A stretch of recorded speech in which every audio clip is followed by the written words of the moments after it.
Saya kembalikan ke Pak Menteri. Terima kasih. Terima kasih Pak Wamen. Jadi kesimpulannya dari presentasi ini, ketidakpastian global masih tinggi. Padahal saya bilang tadi turun ya. Ini teksnya masih salah sedikit. Iya, ketidakpastian global masih tinggi kelihatannya, tapi prospek global semakin clear, semakin kelihatan. Kelihatannya akan semakin membaik ke depan dan dengan pertumbuhan yang lebih cepat kemungkinannya karena para pengambil kebijakan di Central Bank maupun pemerintahnya siap untuk mendorong pertumbuhan ekonomi global. Kita lihat Amerika yang lambat sekali menurunkan, akhirnya menurunkan juga.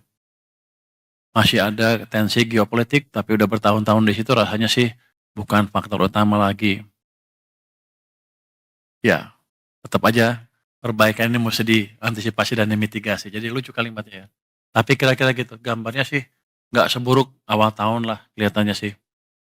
Kita lihat momentum pertumbuhan ekonomi terus diperkuat dari sisi sektor permintaan dan daerah. Gimana kalimatnya? Pada dasarnya gini, ekonomi kita masih kuat walaupun ada gejolak global dan kita akan perkuat terus ke depan. Apalagi kami sudah mendorong uang 200 triliun ke perbankan, harusnya sih demand dan supply akan tumbuh dan bank sentral juga sudah menurunkan bunga. Jadi gerakan kami dengan bank sentral amat sinkron sekarang, sama-sama mendukung pertumbuhan ekonomi yang saya pikir dampaknya akan terlihat Oktober, November, Desember. Jadi kita harapkan triwulan keempat ekonomi akan tumbuh lebih baik dari sekarang. Peran APBN dalam mendukung program prioritas nasional dan katalis pertumbuhan akan terus diperkuat. Kita akan mempercepat belanja negara, kualitasnya juga diperbaiki. Kas negara akan dioptimalkan untuk mendukung produktivitas sektor swasta semaksimal mungkin. Pendapatan negara akan terus dijaga dan diperbaiki sejalan dengan perkembangan kondisi ekonomi yang ada pada saat ini. Mungkin demikian update APBN dari kami. Mungkin selanjutnya kita akan bahas pertanyaan-pertanyaan ya. Silahkan kalau pertanyaan. Sudah ada ya? Langsung aja pertanyaan untuk Menteri, katanya ada pertanyaan untuk Menteri. Saya jawab sini. Saya aja dulu, habis itu saya bisa santai. Mana deh?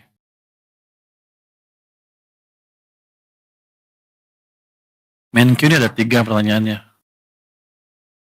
3 ya. Yang pertama, Pak Purbaya, kabarnya seluruh dirjen Kemenkeu mau diganti, kecuali DJP. Ini beneran Pak? Dari Kontan ya? Mana Tia Kontan? Tia Kontan mana? Nggak di sini orangnya. Dari Kontan mana? Tia Kontan? Mana? Kamu? Oh, kamu dekat dari mana? Hebat juga kamu, saya belum ngapa-ngapain, dia udah mutusin duluan. Dari Pak Sekjen. Dari Pak Sekjen ya? Tuh Pak Sekjen, kamu yang bocorin. Gua belum mikir apa-apa, udah kayak gitu. Jadi belum ada keputusan apa-apa Mbak. Itu apa? Itu gosip. Oh, dia udah dekat semua tuh. Dekat semua. Mbak Tia jangan nyebarin gosip dong.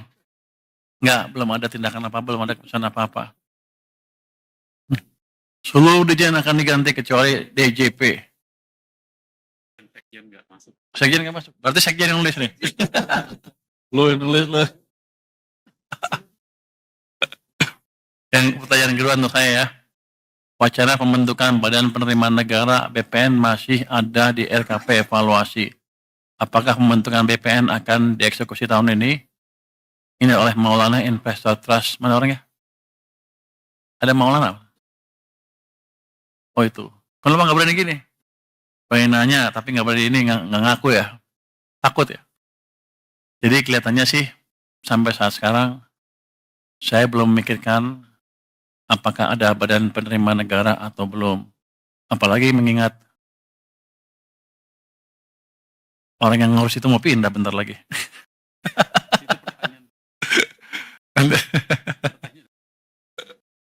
Nanti ada tanya Pak. Jadi belum ya Mbak. Tapi itu tergantung nanti perintah presiden seperti apa. tergantung hasil diskusi saya dengan presiden seperti apa. Tapi untuk sementara sih kalau saya lihat sih belum perlu sampai kita semuanya udah stabil. Yang jelas kita akan optimalkan dulu pendapatan dari bea cukai maupun pajak. Nanti kalau udah optimal, dioptimalkan hasilnya belum bagus juga, baru kita pikir untuk bentuk itu. Tapi sekarang sih belum saatnya. Masih ada kelemahan-kelemahan di sistem baik pajak maupun bea cukai yang bisa diperbaiki. Jadi dengan desain yang ada saya mau lihat kalau dijalankan dengan optimal berapa kenaikan cukai maupun pajak kita. Kalau itu masih terlalu rendah, baru kita berpikir ke arah sana. Tapi rasanya sampai sekarang belum. Yang ketiga, apa kebijakan quick win dari Pak Menkyu untuk memperbaiki performa penerimaan negara termasuk penerimaan pajak yang belakangan masih terkontraksi. Oh, yang pertama ya, penerimaan pajak terkontraksi karena ekonominya tumbuhnya lebih lambat dibanding perkiraan. Kalau di triwulan keempat, Oktober, November, Desember masih kebur ya, dengan pemberian stimulus tadi. Ini siapa sih? Surya Bisnis Indonesia. Mana Surya? Oh, kamu lagi? Kamu Maulana kamu juga? Sebelumnya. Jangan-jangan itu karena nama. Jadi, saya sih optimis ketika nanti impact dari kebijakan kita melonggarkan kondisi likuidasi sistem, itu harusnya Oktober, November, Desember akan tumbuh cepat ekonominya. Itu yang pertama, otomatis pajaknya juga akan lebih baik. Jadi saya naikin pendapatan bukan dengan menaikkan tarif, tapi mendorong aktivitas ekonomi supaya pajak saya lebih besar. Anda juga nggak kerasa bayarnya, kira-kira. Tapi kalau ekonominya tumbuh kenceng kan Anda bayar pajaknya happy, ya kan? Itu yang kita kejar. Yang kedua, kita punya list 200 penunggak pajak besar. Itu yang sudah inkrah. Kita mau kejar yang eksekusi, itu tagihannya sekitar 50-60 triliun rupiah. Dalam waktu dekat, ini akan kita tagih, dan mereka nggak akan bisa lari. Yang berikutnya, kami juga melakukan penegakan hukum ya untuk serius non-compliance dengan memakai kerjasama dengan Kejaksaan Agung, Polisi, KPK, dan BPATK. Terusnya ada pertukaran data juga dengan kementerian lembaga untuk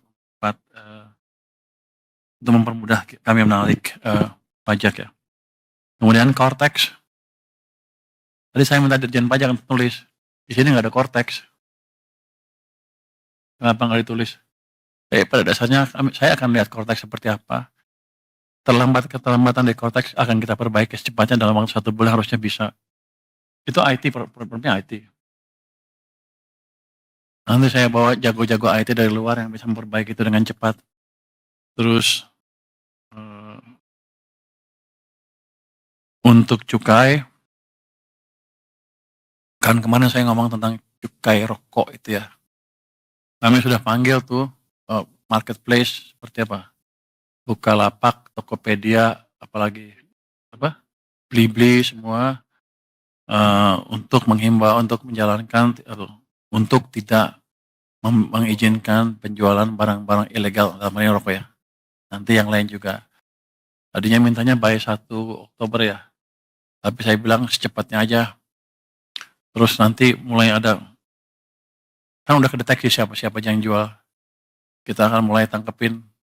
Jadi yang mau jual harus berhenti ya, jangan jual lagi. Itu saya harapkan bisa mengurangi konsumsi rokok ilegal.